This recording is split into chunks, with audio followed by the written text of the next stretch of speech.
"You'll never get a cent of my money, Dad. Not one." The door slammed shut. Those words from my daughter Ava cut sharper than any blade. Rain poured down in sheets.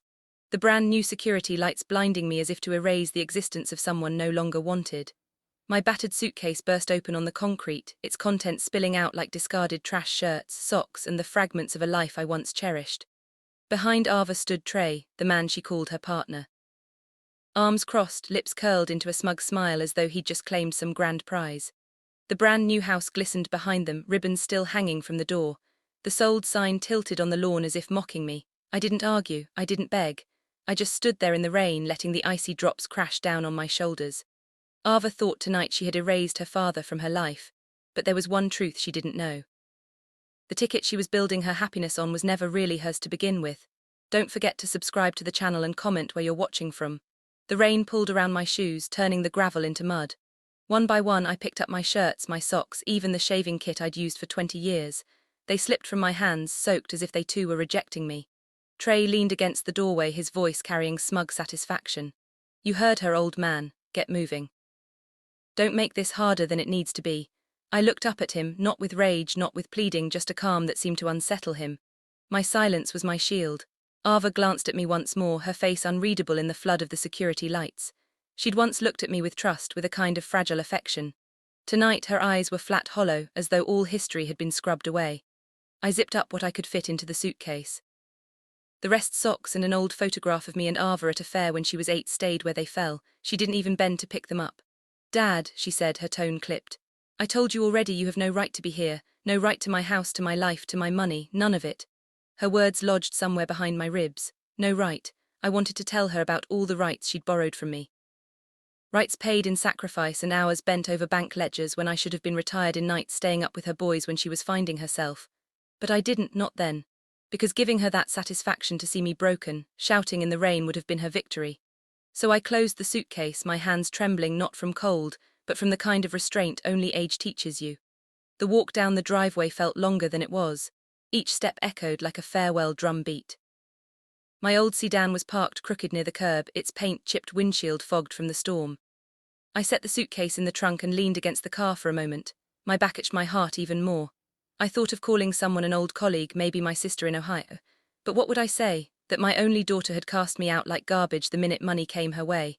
That she'd traded blood for bricks and glass? No, I swallowed the urge. Instead, I turned the key in the ignition. The car coughed awake, headlights slicing through the curtain of rain. In the rear-view mirror I caught one last glimpse of Ava's silhouette framed in that glowing doorway, Trey's hand resting possessively on her shoulder. She thought she'd won. I drove off without a word. The highway was slick wipers dragging back and forth with an almost mocking rhythm. I gripped the wheel tighter than necessary. The city lights blurred into streaks of gold and red as though the world itself was crying with me. At a red light I pulled into an empty parking lot. A diner closed hours ago. I killed the engine and sat there listening to the rain hammering the roof like restless fingers. My suitcase lay in the trunk, but I didn't care to open it. What mattered wasn't inside. What mattered was what she thought she'd taken. The ticket. It came back to me in pieces like old film reels clicking into place. That night at the gas station, the clerk handed me the slip, my pen scratches across the back. My name, Walter Green, is etched in shaky ink. A ritual we'd shared for years. Ava and I buying tickets for fun, laughing about what we'd do if luck ever struck. But this one I bought myself. I remembered clearly than yesterday. The numbers weren't hers. The signature wasn't hers, it was mine, and she had no idea. The rain eased slightly, softening into a mist. I rolled down the window, the night air cold against my face. I thought about dignity, how fragile it feels when stripped away, yet how stubborn it becomes when you cling to it. Ava thought she'd erased me, but she didn't understand that fathers, real fathers, don't disappear so easily. My phone buzzed in my pocket. A message lit up the screen from Ava. "Don't ever come back. If you try to claim anything, I'll make sure everyone knows you're a leech. Consider this your last warning." I stared at the words. For a moment, anger bubbled hot in my chest. But then a kind of calm washed over me. She didn't know, she couldn't know. She was bluffing with stolen cards. I typed back one word, "Okay." I set the phone down. My chest rose and fell in a slow, steady rhythm. On the seat beside me lay a worn leather wallet. Inside, folded between old receipts, was a thin slip of paper, proof of purchase from that gas station, the time stamp, the register number, my receipt. I ran my thumb across it, feeling the ridges of the ink. It wasn't much, but it was enough to start. "Patience, Walter," I whispered to myself. "Patience. The rain stopped completely by the time I reached my small rented apartment across town. The place smelled faintly of dust and coffee grounds, but it was mine. The peeling wallpaper, the squeaky floorboards, they had witnessed me long before Ava's new mansion ever stood. I placed the suitcase in the corner, clothes still damp. For a moment I just sat on the edge of the bed, shoes still on, listening to the silence press against the walls, the kind of silence that feels heavy, like it wants an answer. But I gave none. Instead, I reached for the folder in my desk drawer. Inside were years of documents I'd kept out of habit: bank statements, insurance forms, even grocery receipts. And now that small gas station slip joined them. A single candle flickered on the desk. I lit it sometimes when I couldn't sleep, when the weight of memories pressed too hard. Tonight its glow steadied me. I leaned back, eyes closed, the storm outside fading to nothing but distant rumbles. Ava's words echoed still, not a single scent, but behind the cruelty I heard something else. Fear. She knew deep down she hadn't earned it, and fear, I reminded myself, has a way of growing. I blew out the candle, the smoke curling upward like a question mark in the dark. My mind drifted backward, unspooling years of sacrifice. Rent I'd paid, debts I'd erased, nights I'd stayed awake so she could rest. If Ava believed she'd built this fortune alone, she had forgotten the foundation it stood on: me. And as I closed my eyes that night, drenched in memory, I knew the storm had only just begun. The morning after the storm, I woke to silence. My apartment was still dark, the blinds half open, letting in a slice of grey light.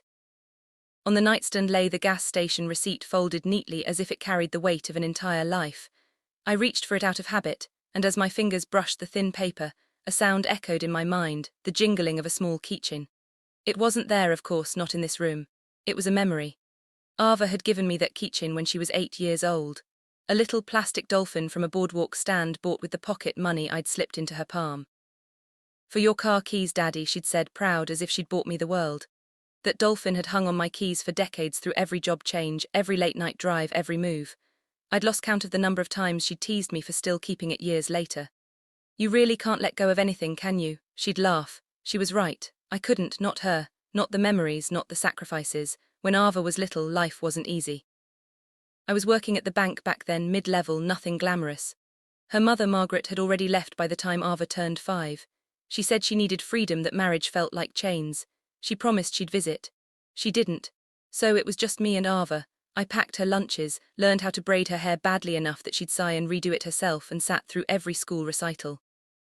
I still remember one night when she came home with a crayon, drawing a stick figure with a tie, holding the hand of a smaller figure with pigtails.